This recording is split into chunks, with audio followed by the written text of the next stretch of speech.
Nilakay ng pinaniniwalaang grupo ng mga rebelde ang ilang minahan sa Compostela Valley.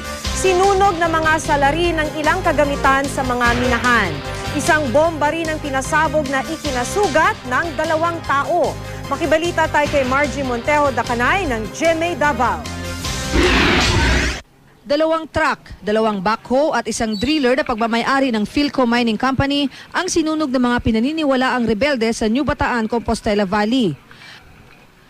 Kwento ng mga empleyado ng minahan, mahigit 20 lalaki ang umatake noong Biyernes ng gabi.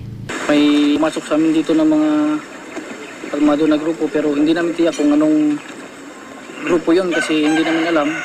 Pero ang ano namin is mga naka-bili attire, naka-full battle gear attire.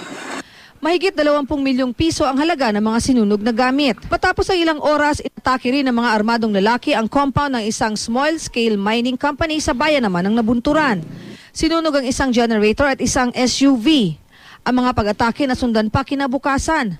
Sabado na madaling araw nang salakayin ng mga di pa nakikilalang salarin ang isa pang small-scale mining company sa bayan ng Maragusan. Sinunog doon ang isang power generator, 3 compressor, isang radyo at isang shotgun. Makaraan ng 5 oras, isang landmine ang naiulat na sumabog sa bayan ng Mawab. 2 sundalo ang nasugatan sa pagsabog.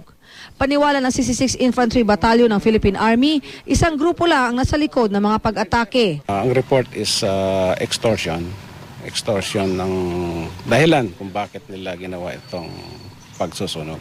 Tumangging magbigay ng pahayag ang pamunuan ng apektadong kumpanya ng pagmimina. Hindi pa pinapangalanan ng militar ang grupong responsable habang patuloy ang investigasyon. Margie Montejo Dacanay, Nagbabalita, Pilipinas.